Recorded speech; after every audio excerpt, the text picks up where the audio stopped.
नमस्कार बंधुरा गौरीर किचेने सबाइके स्वागत। आज के आमी बानाबो कचु भर्ता रेसिपि।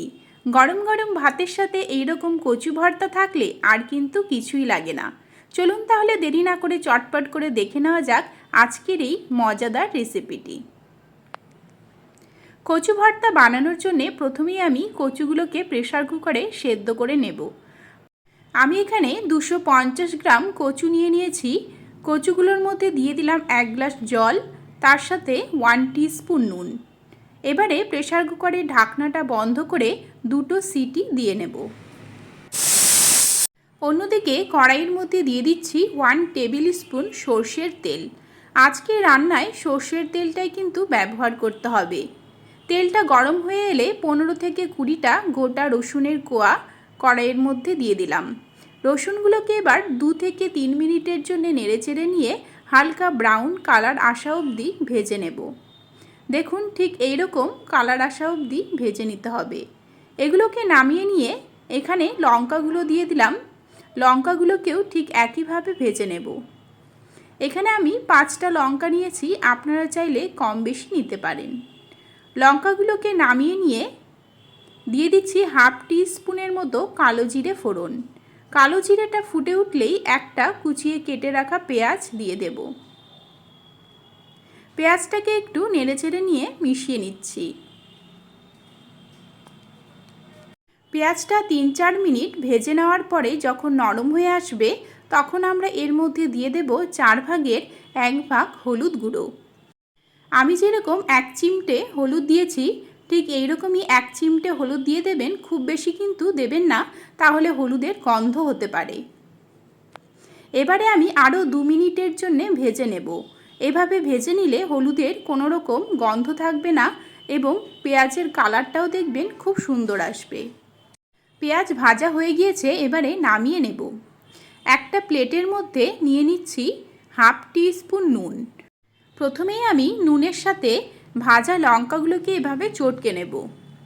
এভাবে নুনের সাথে না চটকালে লঙ্কাগুলো কিন্তু মেখে নিতে অসুবিধা হয়, তাই এভাবে নুনের সাথে চটকে নেবেন, তাহলে দেখবেন খুব সহজেই লঙ্কাগুলো মেখে নেওয়া হয়ে যায়। আজকে রান্নায় আমি কাঁচা লঙ্কাটাই ব্যবহার করেছি, কারণ কাঁচা লঙ্কার পুষ্টিগুণ কিন্তু প্রচুর রয়েছে। আর কাঁচা লঙ্কা দিয়ে মেখে নিলে বাচ্চা থেকে বড় সবাই কিন্তু খেতে পারবে। লঙ্কাগুলো দেখুন মেখে নেওয়া হয়ে গিয়েছে। লঙ্কাগুলোর সাথে সাথে আমি ভেজে রাখা রসুনগুলোও চটকে নেব। নুনের সাথেই রসুনগুলোকে চটকে নেব, তাহলে কিন্তু খুব তাড়াতাড়ি রসুনগুলো চটকে নেওয়া হয়ে যায়। রসুনগুলোকে এভাবে একটু ভেজে নেবেন, তাহলে দেখবেন রসুনের কোনো রকম কাঁচা গন্ধ কিন্তু থাকবে না। আর আজকের এই ভর্তাতে আমি কালো জিরে আর এই রসুনটা ব্যবহার করেছি। এই দুটো উপকরণ কিন্তু শরীরের ব্যথা কমাতে সাহায্য করে। আর এই রকম ভাজা রসুন দিয়ে কচুর ভর্তাটা মেখে নিলে কচু ভর্তার টেস্টটাও কিন্তু খুব ভালো আসে। অনেক সময় আমাদের শরীরে আয়রনের ঘাটতি, রক্তাল্পতা এসব দেখা দেয়। আপনারা সপ্তাহে 3 দিনের জন্য হলেও কচু, মোচা, পালং শাক, কুলেখাড়া শাক এইসব সবজি রাখবেন, তাহলে কিন্তু আপনাদের রক্তাল্পতা কমাতে সাহায্য করবে। রসুন এবং লঙ্কাটা দেখুন চটকে নেওয়া হয়ে গিয়েছে। অন্যদিকে যে পেঁয়াজ এবং কালো জিরে ভাজাটা রেখে দিয়েছিলাম, সেই পেঁয়াজের সাথে রসুন এবং লঙ্কাটাও চটকে নেব। পেঁয়াজ কিন্তু আমাদের স্বাস্থ্যের জন্য খুবই উপকারী। পেঁয়াজ আমাদের হজম শক্তি বাড়াতে সাহায্য করে এবং অন্যদিকে আমাদের চুল পড়া রোধ করে। তাই পেঁয়াজটা এভাবে ভেজে ভর্তাটা বানিয়ে নেবেন, তাহলে কিন্তু খুবই স্বাস্থ্যকর একটা ভর্তা তৈরি হয়ে যাবে।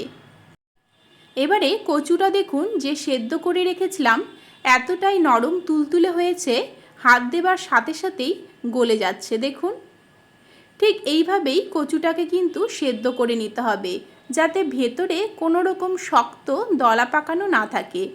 এই রকম নরম তুলতুলে হয়ে সেদ্ধ হয়ে যায়।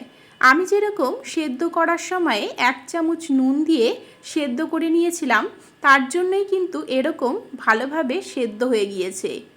আপনারাও এভাবে নুন দিয়ে সেদ্ধ করে নেবেন, তাহলে দেখবেন কচুটা যেরকম ভালোভাবে সেদ্ধ হবে তার সাথে সাথে গলা চুলকোনোর কিন্তু কোনো ভয়ই থাকবে না।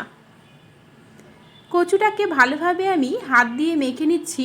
এখানে ঝালটা কিন্তু অবশ্যই নিজেদের স্বাদ অনুযায়ী দেবেন, আর নুনটাও তার সাথে সাথে নিজেদের স্বাদ অনুযায়ী কম বেশি দিতে পারেন। কচুটা এইভাবে হাত দিয়েই মেখে নিলে টেস্টটা কিন্তু সব থেকে বেশি ভালো আসে। আপনারা চাইলে চামচ দিয়েও মেখে নিতে পারেন। মেখে নেওয়া হয়ে গিয়েছে, এবারে আমি গরম গরম ভাতের সাথে পরিবেশন করব। তাহলে বন্ধুরা, আজকের এই কচু ভর্তা রেসিপিটি আপনাদের কেমন লেগেছে আমাকে অবশ্যই কমেন্ট করে জানাবেন। ভালো লাগলে আমার চ্যানেলটিকে সাবস্ক্রাইব করে নেবেন, লাইক ও শেয়ার করবেন। এরকমই আরও অনেক রেসিপি আমার চ্যানেলে রয়েছে, যেগুলো লিঙ্ক ডেসক্রিপশন বক্সে দেওয়া আছে, অথবা আপনারা আমার চ্যানেল ভিজিট করলেও দেখতে পারবেন। তাহলে বন্ধুরা, আজকের মতো এখানেই শেষ করছি। দেখা হবে নেক্সট রেসিপি নিয়ে। ভালো থাকবেন, ভালো রাখবেন, ভালো ভালো খাবেন। নমস্কার।